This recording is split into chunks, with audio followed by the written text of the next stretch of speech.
মুভির শুরুতেই আমরা 1986 সালের জাপানের ওকিনাওয়া নামের একটি গ্রাম দেখতে পাই, যেখানে ছোট্ট একটি বাড়িতে একজন বৃদ্ধ মানুষ মার্শাল আর্ট প্র্যাকটিস করছিল। তখনই তার সাথে দেখা করতে আসে ড্যানিয়েল নামের এক যুবক। মাস্টার তাকে সাদরে আমন্ত্রণ জানায়।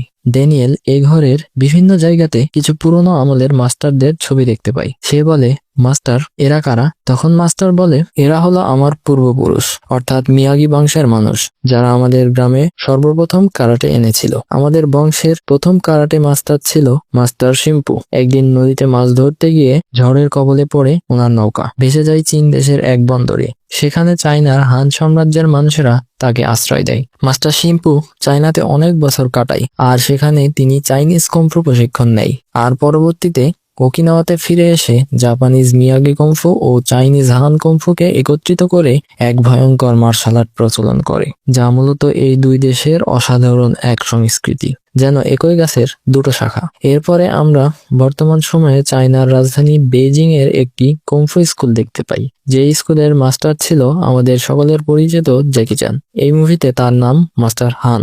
সে সকল স্টুডেন্টকে খুব যত্ন সহকারে কুংফু প্রশিক্ষণ দিচ্ছিল, কিন্তু সকল ছাত্রছাত্রীদের মধ্যে যে আলাদা হয়ে প্র্যাকটিস করছিল তার নাম লি। লি হলো আমাদের গল্পের প্রধান চরিত্র। তো যাই হোক, এরপর একজন মহিলাকে দেখে একটি ছোট্ট মেয়ে মাস্টার হানকে এসে জানাই ডক্টর এসে গেছে। এদিকে একটা ছেলে এসে লিকে জানাই ডক্টর এসে গেছে, সাবধান। আসলে এই ডক্টরই হলো লি এর মা। এদিকে ততক্ষণে ডক্টর মাস্টারের কাছে এসে বলে, আমার ছেলে কোথায় মাস্টার হান? মাস্টার তাকে শান্ত হতে বলে আর পাশে গিয়ে চা খেতে খেতে কথা বলার আমন্ত্রণ জানাই। তখন ডক্টর বলে, আমি আপনাকে অনেক সম্মান করি মাস্টার, কিন্তু আমি আমার ছেলেকে নিতে এসেছি। আপনার কথা শুনে আগেই আমি আমার বড় ছেলেকে হারিয়েছি। আমি আমার দ্বিতীয় ছেলে লিকে আর হারাতে চাই না।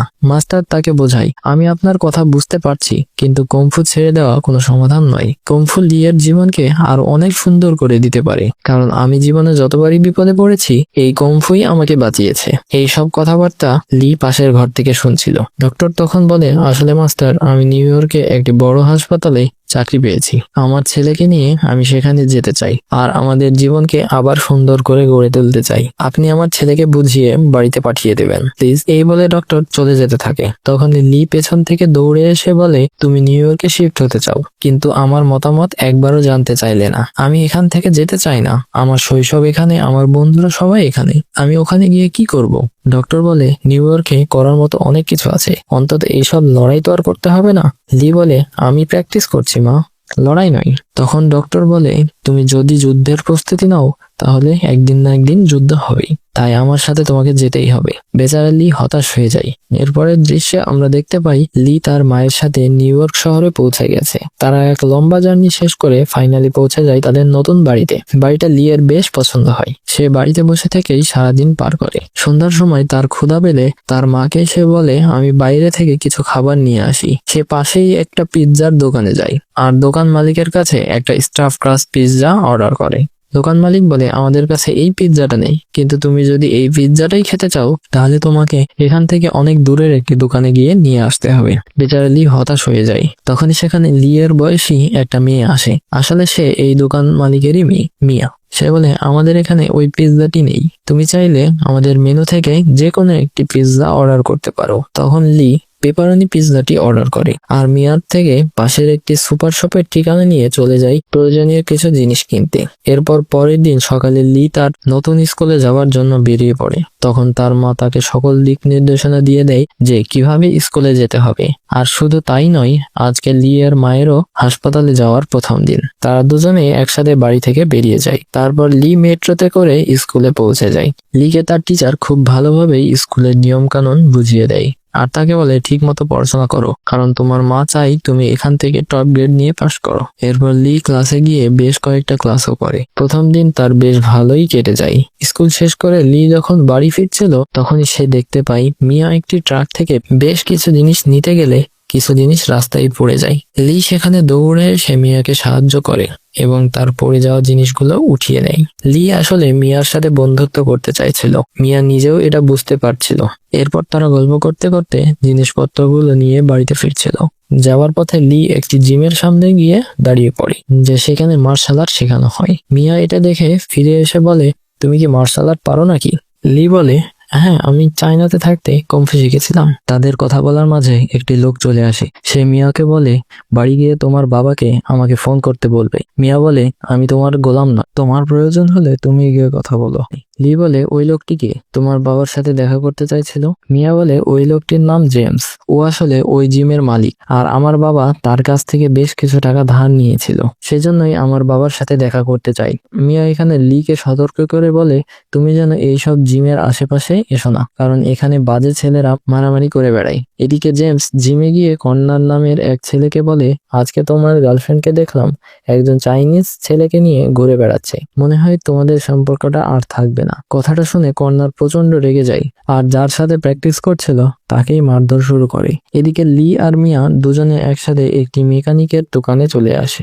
মেকানিক ছিল একজন চাইনিজ মহিলা। সে মিয়ার কাটার মেশিনটা ঠিক করার জন্য $600 চাই, কিন্তু মিয়ার কাছে এটা অনেক টাকা, তাই সে ঠিক না করেই সেখান থেকে চলে যেতে চায়। তখনই লি মান্দারিন ভাষায় কথা বলে আর তার কাছে অনুরোধ করে কিছুটা ছাড় দেওয়ার জন্য। মহিলাটি তার কথা শুনে $150 ছাড় দিয়ে মাত্র $450 কাজটি করে দিতে রাজি হয়। এটা শুনে মিয়া খুব খুশি হয়ে যায়। এরপর যাওয়ার পথে লি মিয়ার কাছে আবদার করে বসে, দেখো, তুমি যদি আমাকে নিউ ইয়র্ক শহরটি ঘুরিয়ে দেখাও তাহলে আমি তোমাকে মান্দারিন ভাষা শেখাতে সাহায্য করব। এতে তুমি ওই মহিলার কাছ থেকে কিছু ডিসকাউন্ট পেয়ে যাবে। মিয়া বেশ খুশি হয়ে যায় আর তাকে রবিবার পুরো নিউ ইয়র্ক শহর ঘুরিয়ে দেখাবে বলে কথা দেয়। তারপরে রাতের খাবারের সময় তার মা তাকে জিজ্ঞাসা করে, আজকে তোমার প্রথম স্কুল দিন, কেমন কাটলো? তুমি কি কোনো বন্ধু বানিয়েছো?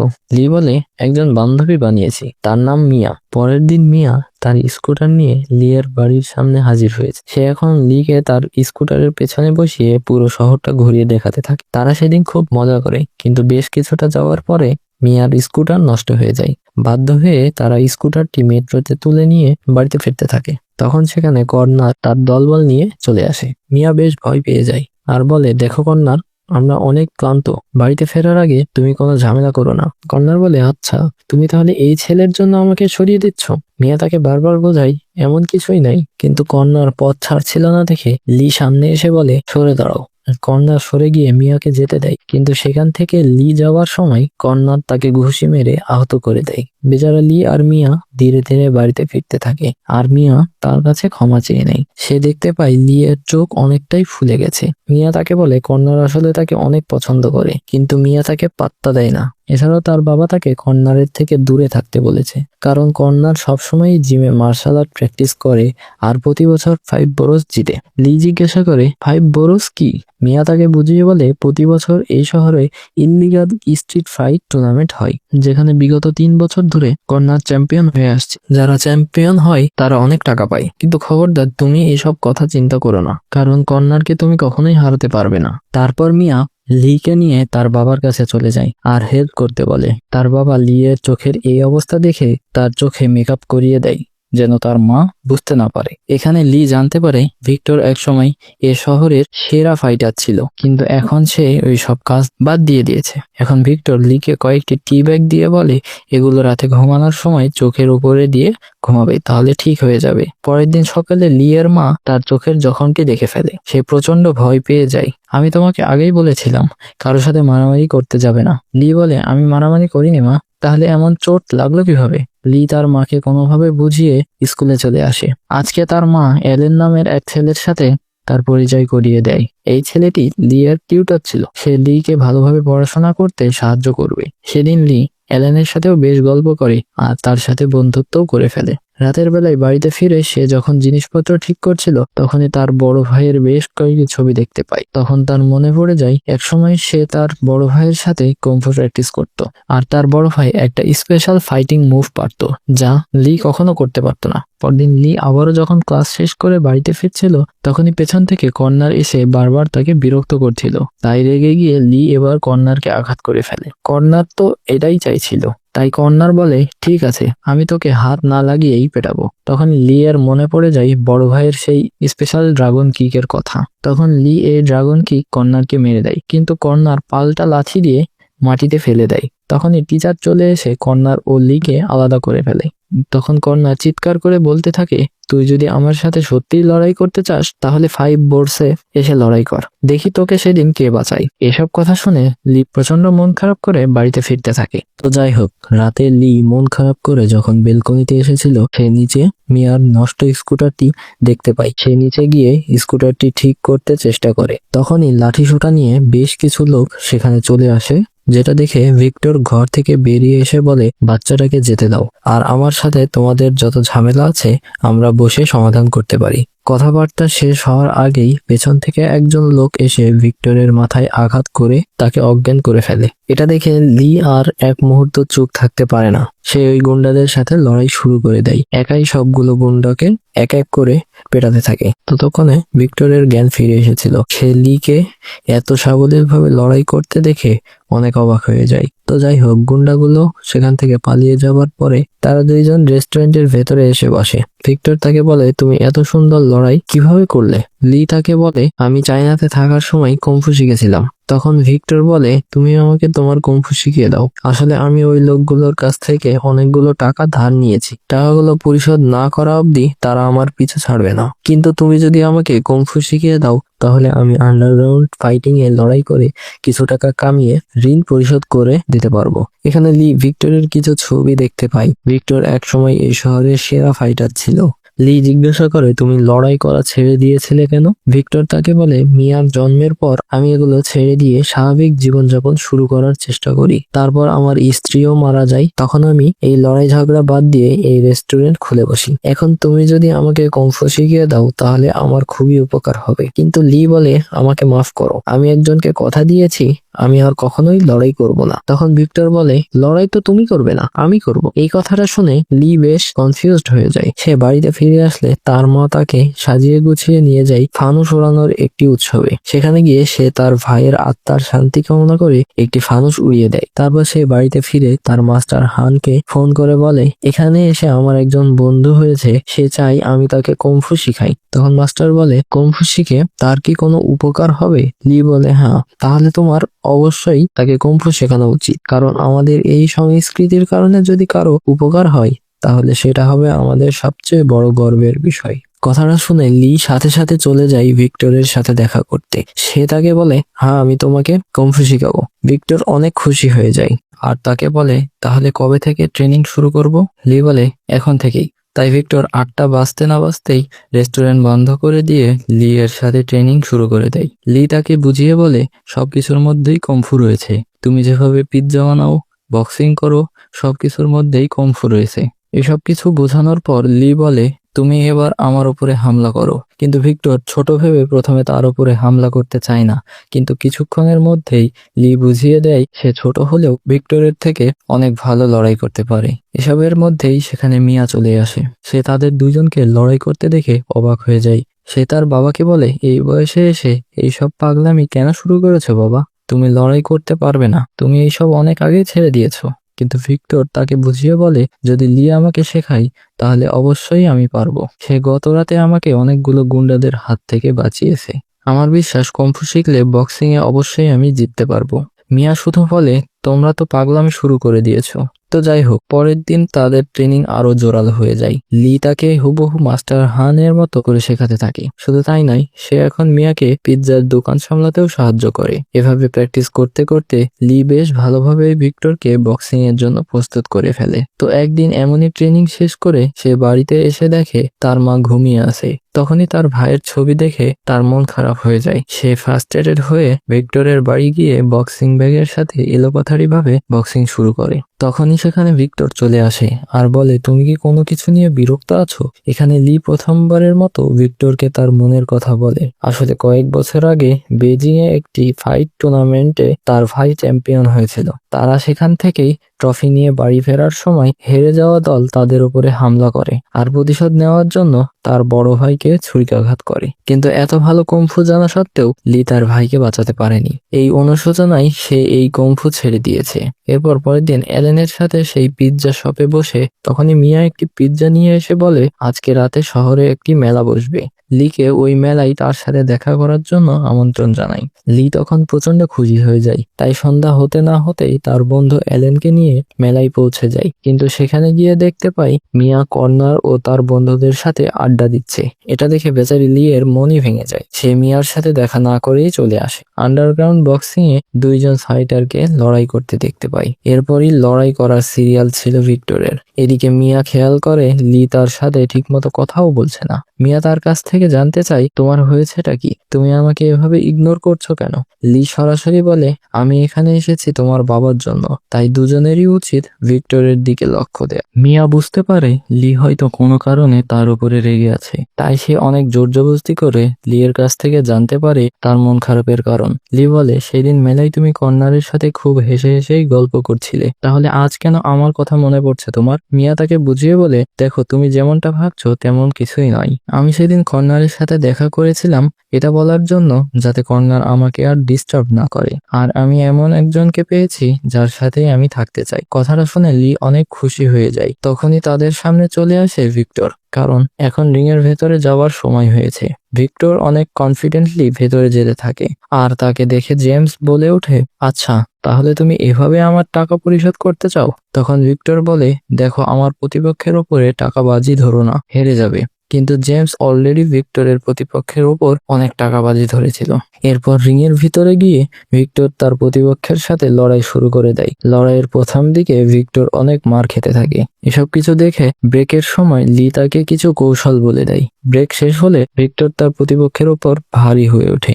লড়াই করতে করতে যখন ভিক্টর প্রতিপক্ষকে প্রায় নকআউট করেই ফেলেছিল, তখনই জেমস তার টাকা বাঁচাতে প্রতিপক্ষকে ইশারা দিয়ে বলে অবৈধ অ্যাটাক করতে, যার ফলে ওই লোকটা কোনোই দিয়ে আঘাত করে ভিক্টরকে মারাত্মক আহত করে ফেলে। রেফারি ভুল ধরলেও সেই লোকটি একের পর এক আঘাত করতেই থাকে আর ভিক্টরকে নকআউট করে দেয়। এইসব দেখে আবারও নিস্তব্ধ হয়ে যায়, ঠিক যেমনটা তার ভাইকে আঘাত করার সময় হয়েছিল। মিয়া তার বাবাকে নিয়ে হসপিটালে ছুটে চলে যায়, কিন্তু লি যেন কোনো কিছুই করতে সাহস পাচ্ছিল না। সে রীতিমতো পাথর হয়ে যায়। এমন অবস্থায় তার মা তাকে এসে জিজ্ঞাসা করে, তুমি এই লোকটাকে কিভাবে চেনো? লি বলে, আমি ওনাকে ট্রেনিং দিয়েছি। ডক্টর রেগে গিয়ে বলে, আমি বলেছিলাম এই সব লড়াই থেকে দূরে থাকতে, তুমি আমার কথা শোনোনি তো? দেখো আজ তোমার জন্য তোমার বন্ধুর এই অবস্থা। এমন মানসিক অবস্থা নিয়ে লি প্রচন্ড ভেঙে পড়ে। সে তার ঘরে থাকা সব পোস্টার ছিঁড়ে ফেলে। মনে মনে শপথ করে নেয় সে আর কখনোই কুংফু শিখবে না, আর কাউকে শেখাবেও না। এভাবে ধীরে ধীরে একদিন দুই দিন করতে করতে প্রায় 1 মাস কেটে যায়। এই পুরো সময়টাতে মাস্টার হান একাধিকবার লিকে ফোন করলেও সে মাস্টারের ফোন রিসিভ করে না। এদিকে এতদিনে ভিক্টরও ধীরে ধীরে সুস্থ হয়ে ওঠে। যাই হোক, এমনই এক সন্ধ্যায় লি মন খারাপ করে যখন বাড়িতে ফিরে আসে, তখনই তার মনে হয় বাড়িতে কেউ ঢুকে পড়েছে। কিছু বুঝে ওঠার আগেই কেউ একজন তার উপরে অতর্কিত হামলা করে বসে। কিছুক্ষণ লড়াইয়ের পরে দেখা যায় লোকটি আসলে মাস্টার হান। ডক্টর মাস্টার হানকে বাড়িতে দেখে বিরক্ত হয়ে বলে, আপনি এখানে কেন এসেছেন? মাস্টার বলে, আসলে লি আমার সাথে গত 1 মাস ধরে কোনো যোগাযোগই করছে না, তাই ওর খোঁজ খবর নিতেই আমি এখানে এসেছি। সেদিন রাতে মাস্টার লি এর কাছ থেকে সকল দুর্ঘটনার কথা জেনে নেয়, কেন তার বন্ধু হাসপাতালে ভর্তি। মাস্টার তাকে বলে, চিন্তা করো না, জীবন যখন আমাদের একটা পথ বন্ধ করে দেয়, তখন ঘুরে দাঁড়ানোর জন্য আরেকটা পথ খুলে দেয়। আমরা আগামীকাল তোমার বন্ধুর সাথে দেখা করতে যাব। পরের দিন মাস্টার এবং লি চলে আসে হাসপাতালে ভিক্টরের সাথে দেখা করতে। তাদের দেখে ভিক্টর অনেক খুশি হয়, কিন্তু লিকে এটাও বলে টাকা পরিশোধ করার জন্য হয়তো দোকানটা বিক্রি করতে হতে পারে। তার হয়তো এই শহরটা ছেড়ে দেওয়ার সময় হয়ে গেছে। লি তাকে বলে, তুমি এত কষ্ট করে এই শহরে এত কিছু করেছো, আর এখন এসব ছেড়ে দিবে? ভিক্টর বলে, আমি ছেড়ে দিচ্ছি না, আমি শুধু আমার জীবনের রাস্তাটা বদলে নিচ্ছি। কথাগুলো শুনে মাস্টার ভিক্টরকে বলে, আপনি কোনো চিন্তা করবেন না, চায়নাতে একটা প্রবাদ আছে, যদি বন্ধুর বিপদ হয় তাহলে সেই বিপদটা আমারও, সুতরাং আমরা কোনো না কোনো উপায় অবশ্যই বের করে ফেলবো। কথাগুলো বলে যখন মাস্টার চলে যাচ্ছিল, তখন লি তাকে বলে, আমরা কিভাবে ভিক্টরের উপকার করব? মাস্টার তাকে বলে, 10 দিন পরে এখানে 5 বরস প্রতিযোগিতার আয়োজন করা হবে, আর সেখানে তুমি লড়াই করবে, আর চ্যাম্পিয়ন হওয়ার পরে আমরা সেই টাকা দিয়ে ভিক্টরকে সাহায্য করব। কথাগুলো বলে মাস্টার চলে যায় তার এক বন্ধুর সাথে দেখা করতে। এরপর মাস্টার চলে যায় ক্যালিফোর্নিয়াতে, যেখানে একটা ফাঁকা বাড়িতে সে ঢুকে পড়ে। সেই বাড়িতে গল্পের শুরুতে দেখানো মাস্টার মিয়াগির ছবি দেখে সে তাকে সম্মান জানায়। ঠিক তখনই ড্যানিয়েল নামের সেই ছেলেটা চলে আসে, যাকে আমরা গল্পের শুরুতে দেখেছিলাম। আসলে লি যেমন মাস্টার হানের সবচেয়ে প্রিয় ছাত্র, তিনি ড্যানিয়েল ছিল মাস্টার মিয়াগির প্রিয় ছাত্র। মাস্টার মিয়াগি আর মাস্টার হান ছিল খুব ভালো বন্ধু। আজকে মাস্টার এখানে এসেছিল ড্যানিয়েলের সাহায্য চাইতে। আসলে মাস্টার চাই ড্যানিয়েল যেন লিকে মিয়াগি কুংফু শেখায়, যেটা চাইনিজ আর জাপানিজ কুংফুর একটা মিশ্রণ। কিন্তু ড্যানিয়েল প্রথমে ক্যালিফোর্নিয়া থেকে নিউ ইয়র্কে কোনোভাবেই যেতে চাইছিল না, কিন্তু মাস্টার হানের বিশ্বাস ছিল ড্যানিয়েল অবশ্যই সেখানে যাবে। এদিকে লি প্রচন্ড টেনশনে পড়ে গিয়েছিল, সে কিভাবে লড়াই করবে, তাছাড়াও ট্রেনিং করার জায়গায় বা সে কোথায় পাবে। এসব কথা শুনে অ্যালেন তাকে তার ছাদ বাগানে নিয়ে যায়। আসলে অ্যালেন এখানেই তার ট্রেনিং করার একটা জায়গা করে দিতে চায়। পরের দিন লি মাস্টার হানকে ট্রেনিং এর জায়গা দেখায়। মাস্টারের অনেক পছন্দ হয়। সেদিন থেকেই তিনি লিকে ট্রেনিং দিতে শুরু করে। এবারের ট্রেনিং ছিল আগের থেকেও অনেক বেশি কঠিন। লি প্রচন্ড ক্লান্ত হয়ে যাচ্ছে, তারপরও মাস্টার তাকে ছাড়ছিল না। এভাবে লি প্রতিদিন নিজেকে প্রস্তুত করছিল, আর এদিকে কর্নারও জিমে প্রচুর ঘাম ঝরাচ্ছিল এবারের চ্যাম্পিয়নশিপ জেতার জন্য। এদিকে মাস্টার হান প্রশিক্ষণ দিতে দিতে 2 দিন কাটিয়ে দেয়, আর তৃতীয় দিনে ফাইনালি ক্যালিফোর্নিয়া থেকে মাস্টার ড্যানিয়েল নিউ ইয়র্কে চলে আসে। ড্যানিয়েলকে দেখে মাস্টার হান প্রচন্ড খুশি হয়। এখানে ড্যানিয়েল বলে, আসলে আমি মাস্টার মিয়াগিকে অনেক সম্মান করি। উনি আমাকে যে জ্ঞান দিয়েছে সেটা আর কারো মাঝে নেই। তাই আমি যখনই সুযোগ পাই তখনই মিয়াগি কুংফু অন্যজনকে শিখিয়ে দেওয়ার চেষ্টা করি, কারণ আমি চাই আমি মারা গেলেও মিয়াগি কুংফু যেন বেঁচে থাকে। আর এভাবেই শুরু হয় দুজন মাস্টারের সহযোগিতায় লি এর ভয়ঙ্কর প্রশিক্ষণ। লি সমানতালে 2জন মাস্টারের শিখিয়ে দেওয়া মুভগুলো প্র্যাকটিস করতে থাকে। এভাবে একদিন বিকালে মাস্টার হানের সাথে গল্প করতে করতে লি জানায়, আমি হয়তো মিয়াকে অনেক ভালোবেসে ফেলেছি, কিন্তু ওর বাবা আহত হওয়ার পর থেকে ও আমার সাথে আর কথাই বলে না। এসব কথা শুনে মাস্টার হান লিকে একটি বুদ্ধি দেয়। সেই বুদ্ধি শুনে লি মিয়ার পিৎজার দোকান থেকে একটি পিৎজা সেই ছাদ বাগানে হোম ডেলিভারি করার জন্য অর্ডার করে। দোকানে যেহেতু তার বাবা ছিল না, তাই মিয়া নিজেই হোম ডেলিভারি দিতে সেই ছাদ বাগানে চলে আসে, যেখানে আগে থেকেই অ্যালেন ও লি তার জন্য অপেক্ষা করছিল। আর ফাইনালি মিয়াকে একা পেয়ে লি তার কাছে ক্ষমা চেয়ে নেয়। আর মিয়াও বুঝতে পারে তার বাবার আহত হওয়ার জন্য লি আসলে কোনোভাবেই দায়ী নয়। আর যখন জানতে পারে লি তার বাবার জন্য 5 বোর্সে লড়াই করতে যাচ্ছে, তখন মিয়া তাকে সাবধান করে বলে, অনুশোচনা করার জন্য তোমার এই সব লড়াই করার কোনোই দরকার নেই। এই চ্যাম্পিয়নশিপ জেতা অনেক কঠিন, তাছাড়া তুমি কর্নারের সাথে লড়াই করে জিততে পারবে না। আমার বাবা ঠিক হয়ে যাবে, আর আমরা আবার পিৎজার দোকান চালিয়ে সবকিছু ঠিক করে নেব। তুমি নিজের কোনো ক্ষতি করো না। তখন লি বলে, এই লড়াই আমার নিজের জন্য, আর আমি যদি জিতে যাই তাহলে আমাদের সকলেরই অনেক উপকার হবে, কারণ সেই ফাইট ম্যাচের চ্যাম্পিয়নকে $50,000 দেওয়া হয়। এদিকে চ্যাম্পিয়নশিপের লড়াইয়ের দিনও চলে আসে, যেখানে নিয়ম ছিল 2জন প্রতিযোগীর মধ্যে যে আগে 8 পয়েন্ট পাবে অথবা যে বিপরীত জনকে আগে নকআউট করতে পারবে সে জিতে যাবে। এখানে বডিতে আঘাত করলে 1 পয়েন্ট আর মাথায় আঘাত করলে 2 পয়েন্ট পাওয়া যায়। লড়াই শুরু হয়। প্রথম ম্যাচেই লি তার প্রতিপক্ষকে কিছুক্ষণের মধ্যেই নকআউট করে ফেলে আর সে জিতে যায়। তারপর সে আবারও 2জন মাস্টারের কাছে প্রশিক্ষণ নেয়, আর পরের ম্যাচেও তার প্রতিপক্ষকে খুব সহজেই হারিয়ে দেয়। আর অপরদিকে কর্নার তার প্রতিপক্ষদের হারিয়ে ইতিমধ্যেই সেমিফাইনালে পৌঁছে যায়। আর এদিকে দেখা যায় ভিক্টর এতদিনে সুস্থ হয়ে বাড়িতে ফিরে আসে, আর সে জানতে পারে লি তার জন্য স্ট্রিট চ্যাম্পিয়নশিপে লড়াই করছে। এটা শুনে ভিক্টর অনেক টেনশনে পড়ে যায়, কিন্তু লি একের পর এক প্রতিপক্ষকে হারিয়ে ফাইনালে পৌঁছে গিয়ে ভিক্টরের সকল টেনশন দূর করে দেয়। এদিকে কর্নারও ফাইনালে পৌঁছে যায়, অর্থাৎ ফাইনালে কর্নারের প্রতিপক্ষ হিসেবে লড়াই করবে লি, যেটা কর্নার একদমই সহ্য করতে পারছিল না। তাই লি এর ফাইট শেষে কয়েকজনকে দিয়ে তার উপর হামলা চালায়, কিন্তু এবার লি এর সাথে ছিল তার 2জন মাস্টার। তারা সবাইকে মেরে সেখান থেকে চলে আসে। এরপর মাস্টার হানের সাথে কথা বলতে আসে লি এর মা। সে মাস্টারের ওপর প্রচন্ড মন খারাপ করে থাকলেও মাস্টার তাকে বোঝায় এটা কোনো সাধারণ লড়াই নয়, এটা লি এর সম্মানের লড়াই, আর এ সময় লি এর পাশে তোমার থাকা উচিত। আমি কথা দিচ্ছি লি এর কোনো ক্ষতি আমি হতে দেব না। কিন্তু মাস্টাররা খুব ভালোভাবেই জানতো ফাইনাল ম্যাচ খুব কঠিন হতে যাচ্ছে, কর্নার তাকে সহজেই ছেড়ে দেবে না। তাই তারা লিকে আরো ভালোভাবে প্রস্তুত করতে থাকে ফাইনাল ম্যাচের জন্য।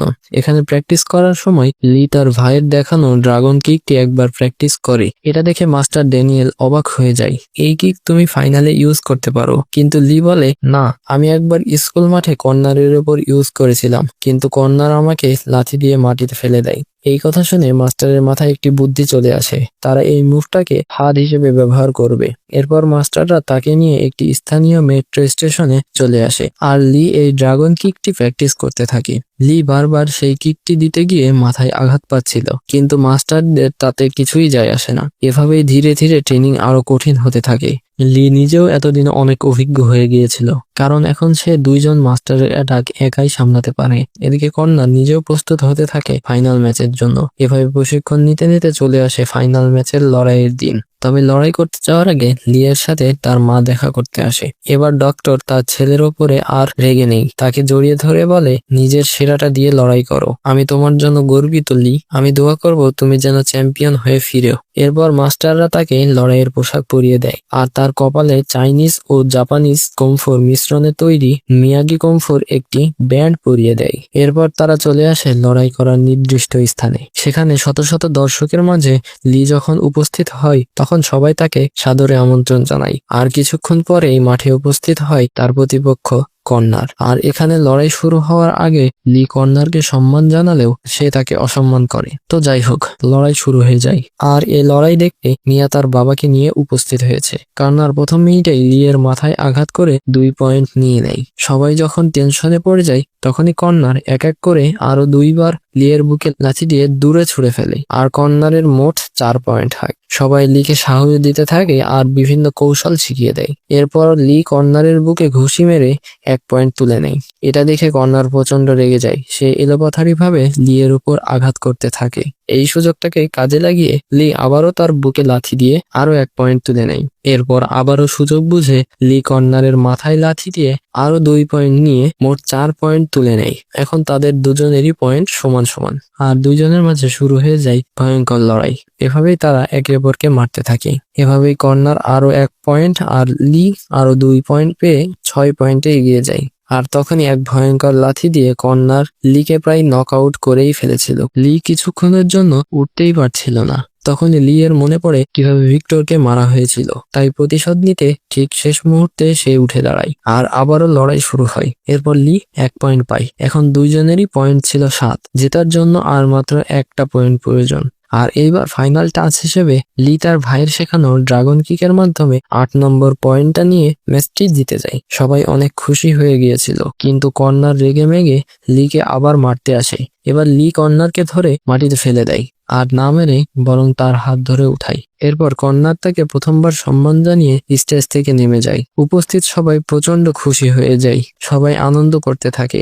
আর মিয়া তা খুশিতে লিকে কিস করেই বসে। তো যাই হোক, চ্যাম্পিয়নশিপ শেষে লিকে $50,000 পুরস্কার দেওয়া হয়। সে টাকা দিয়ে ভিক্টরের সকল দেনা পরিশোধ করে দেয়। আর তার পিৎজা শপটি আরো বড় করে সাজিয়ে তোলে। সেখানে মাস্টার হানকে সেই স্টাফ ক্রাস্ট পিৎজাটি খাওয়ায়। আর ক্যালিফোর্নিয়াতে মাস্টার ড্যানিয়েলের জন্য একটা ফ্রোজেন পিৎজা পাঠিয়ে দেয়। আর এভাবেই গল্পটা এখানেই শেষ হয়। তো বন্ধুরা, আমার মুভি এক্সপ্লেনটি যদি আপনাদের ভালো লেগে থাকে, তাহলে ভিডিওটি লাইক শেয়ার করবেন এবং চ্যানেলটি সাবস্ক্রাইব করে আমার পাশেই থাকবেন। ধন্যবাদ।